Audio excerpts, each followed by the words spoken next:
Before we get into the Danny Thomas Show and television in 1953, I want to talk just briefly about recording mediums. Um, you were recording on film during your Fox years. Yeah. The music was recorded onto film. But there was a transition to tape somewhere toward the end of that. Meaning in the early 50s? Yeah, in the early 50s, because when we went into television, we were on tape. You were? Yes. Okay. And a term you used earlier, acetate. What was an acetate? An acetate was like a demo disc. It was a soft-coated disc, and they'd cut it with a needle. They didn't make a master to print it, but they could play it back immediately. But if you played it back 3 or 4 times, you'd wear it out because acetate was soft. And I don't even know how they made them, but you made them and you put them on the stage and played it right back. So this was for if you were recording a cue, you could hear it back immediately. Right. Even though you were recording onto film, you were also able to Right, hear it you couldn't back. hear the film, Right. which brought up an interesting thing. We did a main title on a picture called "Oh You Beautiful Doll," which was the life of Freddy Fisher. And the way the main title was constructed, it was like a George Pal animation of a carousel that turned, and little figures would come into view, like it would say Brill Building, and there would be somebody hanging out the window singing, and there would be a peanut vendor on the sidewalk, and as this turned, different events would happen. And Al gave me the assignment. And I said to him, I don't exactly know how I'm going to do this, but I sat and figured it out, and I constructed it into 24 separate pieces that overlapped each other. And we had to record it on 24 separate tracks over a period of 2 days. And our dub-down facility in the dubbing room was 6 tracks. So while we were recording these pieces, and I had varying tempos, but the melody went straight through, one way or another. And while we were recording this, Al said to me, I sure hope this works. And that was the first time I'd done multiple track recording, and I said, I do too. And when we finally put it together, because we had to put it together 6 tracks at a time, it worked perfectly. And it was just a continuous blend going with this carousel turning of different combinations, different people, and different structure, but the tune kept, Oh You Beautiful Doll, kept going right straight through it. So that was a mechanical trick that paid off for me from the early days with Leon Birnbaum, and it led me to do a closer examination of the mechanics, so that when we did get into tape and we did get into recording and needed those kind of techniques, I always had them available. Yeah. I Spy was a case in point. When we get to it, I used multiple techniques all the time. Yeah, and we'll get to that. So, in 1953, both the Ray Bolger Show and the Danny Thomas Show sold as pilots, meaning that networks picked them up for 13 weeks or more as a series. I believe the format in those days was 32 weeks. 32 weeks. And then we would do 7 repeats and then have a 13-week replacement show, summer replacement show. So we went under contract knowing we had two shows to go for a full season. Who was in charge at the Danny Thomas Show? The Danny Thomas Show, the producer was Louis Edelman. The director was Bill Asher, who was the I Love Lucy director. And he and Desi had developed a technique of using a flat cement floor and rolling the cameras and keeping the people in the set. So it was a 3-camera technique. The direction was done upstairs in a booth. And Bill, we were going to do the Danny Thomas Show in front of an audience. And actually, we did the Bolger Show the same way the first year. And consequently, the people looked at it like a stage show. It was chronologically correct. You didn't film like you shoot scene 1 over here, and then you shoot scene 201 in the same place because it had the same location. This was done like a stage show. The actors stayed put or did whatever they did in the set, and the cameras would move. That was the beginning of it. And Bill directed the first 6 shows, and then Sheldon Leonard appeared on the scene. So then you met Sheldon 6 weeks into the run of the Danny Thomas Show. Yeah. Do you recall anything about your first meeting with Sheldon Leonard? Yeah, you bet. I came in because I used to come in, cover the set, final rehearsal date. Wally Pop, who was Danny's accompanist, would give us the layout of the arrangements, and Herbie would make the arrangements while I scored the first show that we did. And we had a peculiar setup because we would bring the band in at 6 o'clock, and I would score, I'd do the bridges and cues, because that's mostly what they were, to a stopwatch in whatever set was available. Sometimes it would be in a bathroom, sometimes it would be in a kitchen. Wherever they set the band up while the company was having dinner, I would score the 2 shows to stopwatch. Let me stop you there. Meaning you would play the music that would be later heard on the show. Right. Okay. And have it recorded. I was doing post-scoring. And then Danny would come in about 7 o'clock, and or 7:30, and I'd rehearse his numbers. And then we would move on stage, and we shot it live. All the numbers were recorded live, and I conducted live on stage. We were off camera, unless it was a saloon scene, and then in which case the band was the backstop, you know.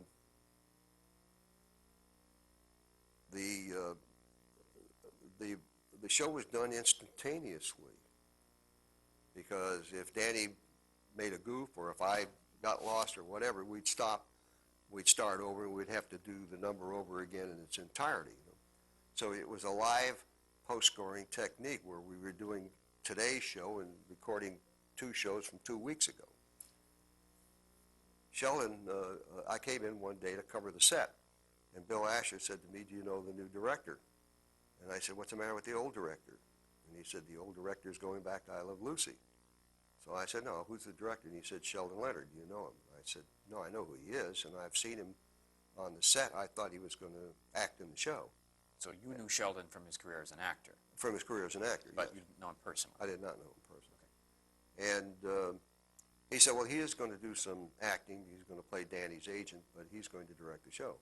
He said, "You ought to meet him. He's a great guy." So he took me over and introduced me to Sheldon. And I made him a stock speech. I said, "My partner, Herbie Spencer, and I are of service. Whatever you need, you know, give us a holler." He said, "Do you know your business?" And I said, "Yes, I do." He said, "Good. You will never hear from me." Now, I worked with him 17 years. He never ran a show with me, never came to a recording, never second-guessed me. And it wasn't that he wasn't interested in what you did, because there were other areas where he had hired somebody under the same circumstances. Do your job. I will not second-guess you. I won't bother you, you know, in parentheses. And if they didn't do their job, he fired them and got somebody to do the job. But he didn't micromanage people. He concentrated all of his career on script and cast. And one day we traveled together. We became very close friends.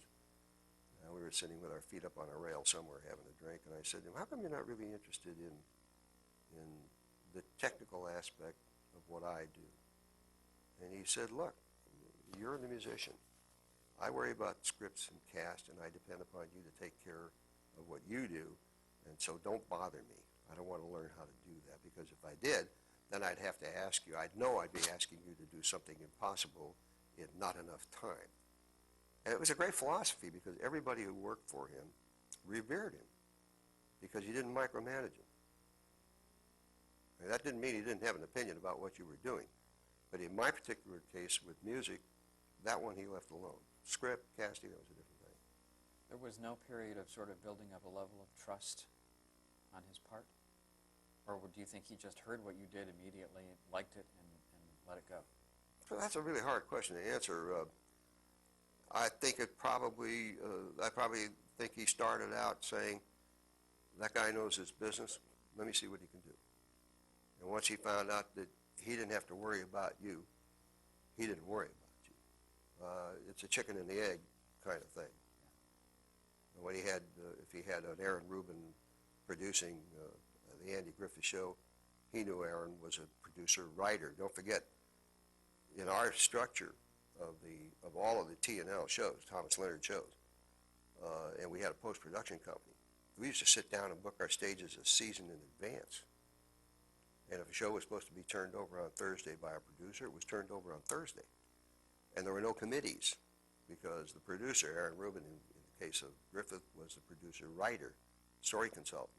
Carl Reiner was the producer, story consultant. Friedkin and Fine were the producer, story consultants. On these various Thomas Leonard shows. Yeah, so His operation, when he was the executive producer, he had final script approval, and he used to spend his weekends making the changes on the scripts and doing the casting. But he trusted his producers, and you never wasted time. If you wanted to do something, I'd go talk to whoever was the producer and say, look, I think we ought to do such and such, or he would ask me, what should we do? And I'd say, let's do this. And that was the end of it. You didn't have to get 19 people together to discuss something. So things could be scheduled that far in advance, Yes. And there would be no hemming and hawing or multiple committee decisions. No, and that's a habit. It's just as easy, I would think, for a writer to say, I have to have this script in a certain time, and get used to the idea that that was the time he had to have the script in. He couldn't call up and say, listen, I need another week. They say, we're going to be on the air before that. We need it now, when you promised it. And it becomes a habit. It's a discipline that I think is missing in the industry today, and I think it's been a direct factor in the rising costs. In 1953, how big a power was Danny Thomas? Was he a co-owner of the show? And was he someone you Yes. Was he someone you reported to?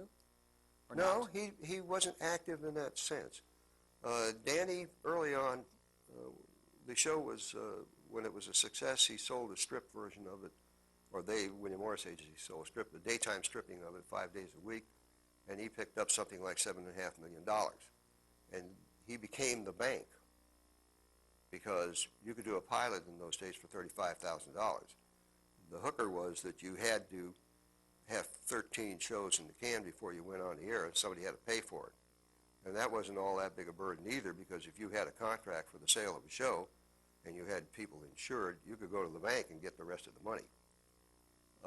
Danny wound up as a producing entity, owning half, as I understand, I'm not sure the percentages, Griffith, Dick Van Dyke, the Real McCoys, My Favorite Martian, Wyatt Earp, and all of these productions that the William Morris Agency was using him as a bank. That's interesting.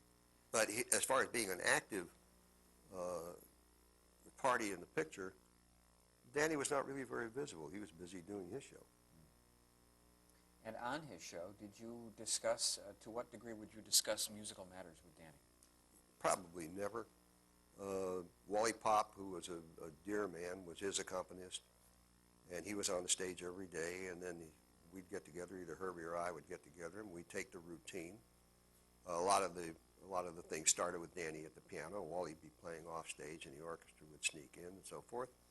And occasionally we'd do something piano only, and Lou Edelman or Danny would say, why don't we add the orchestra to that? And we would. We'd do it with a record, because we were recording on stage. We had no facilities. I didn't, for 11 years, I never saw Danny, unless we were in a saloon background or something where I'd conduct visibly with him. So were you on screen much? Well, we did, he probably did, out of 39 shows, he might have done 8 in the nightclub. Right, which was, he was a nightclub singer in the show. Well, he was a nightclub entertainer, comic, and he would sing a number, and the band would be the backstop. That was the prop. And you'd be on? I'd be on stage conducting, yeah. Okay. How big was the band? 12. And that would be not only for whatever numbers the nightclub was playing, but for the scoring, For scoring as well. too, yeah. Who came up with the notion of using Danny Boy as the theme for the series? Either Herbie or I, and it's always been a mystery to me how we got away with that, because we classified it as London Derriere, which is public domain, and Danny Boy is not. I don't think. How interesting. So then London Derriere is officially... London Derriere is the piece of thematic material that we use, which is in the original version of it. I guess it must be public domain long ago. It was a Welsh air, I think, or an English air. And we used London Derriere. Just happened to sound like Danny Boy. Yeah, of course. I understand Sheldon had a philosophy about scoring every show of his. It seems to me that in that period of time, the 50s and certainly into the 60s, you could score a certain number of television shows in a series, but you could also track the rest of the series, meaning use musical material that was composed originally for an earlier show, but use it later. Did Sheldon have a philosophy about reusing musical He material? did, yes. Actually, you could use track for every show because it came about as a strike, as a result of a strike. And track libraries, sprang up everywhere, mostly recorded in Europe and brought back over here.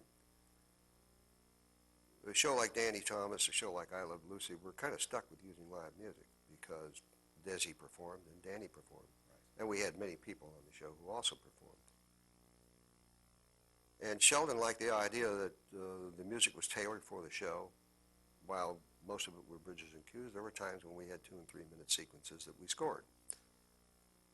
His philosophy was track was kind of like wearing somebody else's underwear. He wasn't comfortable with it. And Sheldon was always a class act. I mean, if there was a point to be gained by having something better than the next guy, he wanted that point. He invested it in actors, he invested it in writers, he invested it in music. And of course, once he got into the habit of it, it became, that was the status quo of the Sheldon Leonard show. It was scored. I want to also clarify something I'm not clear about. You would have the band, would you do the Danny Thomas show on a Friday night in front of a live audience? Do you recall? I've forgotten what night it was. Yes, it was done in front of a 300-person live audience. Do you recall where? Yeah, it was at Motion Picture Center on, I guess it's Coang and Willoughby. And eventually we wound up with, I think, all the stages they had. And we moved over, part of the operation moved over to what became Desilu Studios when it got too big for Motion Picture Center. The idea of the live audience, actually was started, I think, by Lucy, was that the audience were recorded. Their reactions, their laughs, their applause, and so forth, recorded. And the actors playing in front of a live audience, like actors, would spread themselves. They didn't want to step on applause.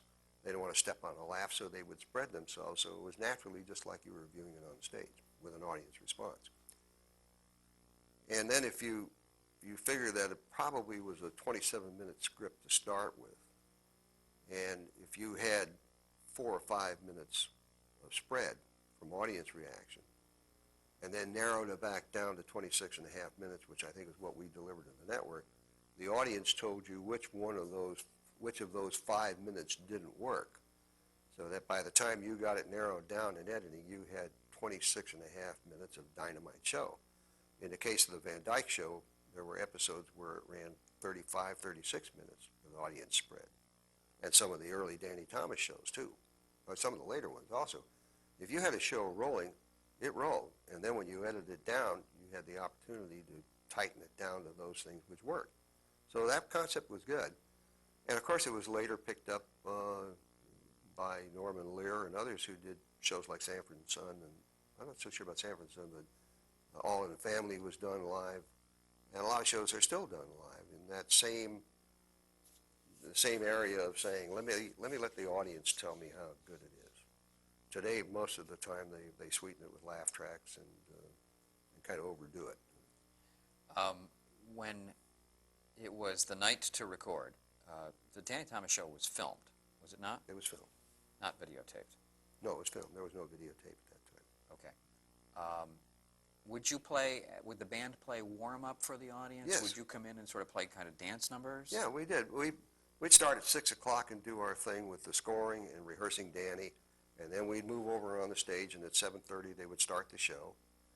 And the way Sheldon handled it, too, was that if there were some goofs with the actors, or the camera missed a move or something like that, he'd go on and complete the show.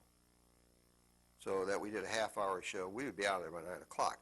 We would play fanfares and music to introduce, Danny would come out and warm the audience up and introduce Jeannie Hagen or Angela Cartwright or whoever was a guest star. And we would play, we'd play them on, and then when they would break to change set or change the cameras into another set, we'd play some kind of dance music or something to keep it alive. And at 9 o'clock, we'd go home. We had a 3-hour session. Start at 6 and end at 9. So it was almost a theatrical experience for the people coming to see it. Yeah, it was. And we did the same thing with Dick Van Dyke. that show was also shot in front of a live audience. How much time did you spend during the week working on the Danny Thomas show? And I guess the Ray Bolger show, I guess the same We had the Ray first Bolger season. show, which had more production numbers. Ray was a dancer, singer, and the sponsors of the show, which I think were American Tobacco Company, they wanted music. They didn't care too much about stories. So we did some very elaborate production numbers in front of an audience. And then we had a stage on wheels so that we could roll it into opposite wherever the set was that they were shooting. We had it in front of an audience. And then the second year, it became impractical for Ray. And we wound up doing single camera second year. But the live audience was always fun. I'm curious to know how much time during the week you had to spend on arrangements, on composing any bridges or musical material. It varied week to week, John. The way I had it set up was that with the union, I went to the union and said, we're going to score every show live, but there's a limit to practicality. We're going to be recording on the stage. We obviously can't score that show. And the film won't be ready for the week before. So I want the provision to be able to post-score 2 shows and score the 1 show. Then the following week, I will take the second show and I'll post-score that and record live for the next one, and we had these things overlap. So we would spend, it took 2 of us, I would say 5 days a week to do the 2 shows. Sometimes more. Bolger was pretty much last minute, and we might have to bring other arrangers in to get the production out. And would Herbie usually function as an arranger and you would function as a composer on these shows? That was kind of our pre-designated roles, but we didn't hesitate to cross over to each other. If we had a Bolger show and they had three dance routines they were going to do, that meant there would probably be that much less scoring, so I'd pick up some of the slack there, and if we had nothing to do, but maybe a vocal or something, then Herbie would help me on the scoring. So we kind of traded off on it. What was Ray Bolger like to work with? Ray was an unusual character. He'd come in and we would run a number down and he would say, it's all wrong. Say, all wrong? There's none of it that's any good? This is the second year when we were doing single camera, so we pre-recorded. They say, it's all wrong, I'm going to have to re-choreograph it. And we would play what we recorded. I give the orchestra 10, they go play cards, because we'd be an hour while he learned the number. And then he would say, I'll tell you what, let's just do it the way we recorded it first of all, and I'll adapt to it. We did that every week. I mean, every week it was just a routine with Ray. He was a slower study, and the tremendous pressure of the weekly dance routine was really a burden. I don't care who was in that spot. That was a tough burden. And he used our recording time really to rehearse the number. But outside of that, he was okay. He was a good guy to work with. What was the production company that did the Ray Bolger show? Who did you work for on that? I've forgotten the name of the company. Gwen Bolger was vice president of it. I guess Ray owned a big chunk of it. And we got off on the wrong foot right away. They had been rehearsing for 6 weeks to do a presentation number for the pilot. And I came in and I listened to what they were playing. They were using Defy. And I said to, I've forgotten who the AD was, I said, have you got a clearance on this? And he said, what's a clearance? I said, well, that music is published, and if I'm not mistaken, it's published by either Recordy or some other European company, and they're tough. In other words, you needed the rights to clear it. You have to have the rights to use that. Oh, he said, well, I don't see that's a problem. I said, well, maybe it isn't, but it might be. And I called up the William Morris Agency, and I said, have you got a clearance? And they said, what's a clearance? And we went around and around. Finally, we wired the publisher in Europe, and they wired back and said, absolutely not. There's no way you're going to do a comedy dance to this. Forget it. And I had to come in and tell Ray about that. He said, well, we've been working 6 weeks on it. I said, Ray, you're not going to put it on film. So we wound up using a PD Hungarian dance. They had to spend a lot of time doing it over again. But that was lack of of knowledge on the part of the production companies. That's, you know, you're talking early television. Yeah. It didn't occur to them that they needed to Never clear occurred to things? anybody. And I ran into it much later on too, in other ways, where we would all of a sudden find out they were whistling some tune that they hadn't cleared, or somebody sitting down playing at the piano hadn't cleared it. You can't do that. During the era of Ray Bolger and Danny Thomas, now Ray lasted 2 seasons? Ray last 2 seasons. Yeah. Could you and Herbie split the work up enough that you could work a 5-day week, or were you working a lot around the clock, 7 days? Was it that intense a work schedule? It didn't really group out that way, John. There would be times when we'd have 2-3 days off, and then we would just crash it for 4 days, because especially if we were doing production numbers, we wouldn't have the production numbers, and they wouldn't have them finished. And once we had a profile on what we had to do, we'd go to work. Well, if we'd lost 3 days in front, then we just had to make it up and back. So it was pretty much last minute. And there was never really any way around it. When you were doing heavy-duty musical numbers, who would you work with in terms of calling the shots, making the decisions about what numbers to use, how to stage them, that kind of thing? Well, Ray and Gwen called the shots on what numbers they were going to do. He had 2 people. He had a choreographer, a girl by the name of Sylvia Lewis, who was a wonderful dancer, and a male dancer who was a great dancer named Maurice Kelly. And Sylvia and Maurice would stage the number. And we had a rehearsal piano player on, and the rehearsal piano player would take down what they were doing while they were doing it, and then eventually we'd meet with Sylvia and Maury and the piano player, and we would work out what the routine was, and we'd go to work and do it. And then the first time Ray heard it was when it was in the orchestra, outside of the rehearsal piano. How big was the orchestra in Ray Bolger? We had 12 men, but we had a different 12. On the Danny Thomas show, I was using 3 brass, 3 saxes, 3 violins. We dispensed with that, and we had a little bit more brass. It was about a 12 to 14-piece orchestra. It varied from week to week. Okay. But we did the same format the first year, which was to score the shows beforehand.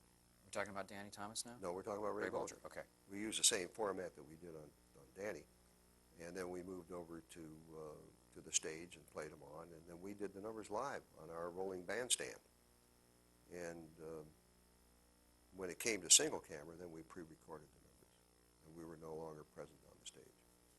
When the cameras were rolling and you were shooting, was there a high level of energy and sort of maybe pressure and excitement associated with doing this and committing it to film, and the thought being, let's try to get this right the first time? Yeah. I think everybody responds to an audience. Having the audience there and doing something that's accepted, and you hear applause and you hear laughter, and it just kicks the energy level up. Everybody starts to respond to it, and I think the performances are better, both in music and in the acting. So you felt that as the conductor, and do you think the musicians felt it too? Yes, I do. Okay, we have to change tapes, I guess, at this point.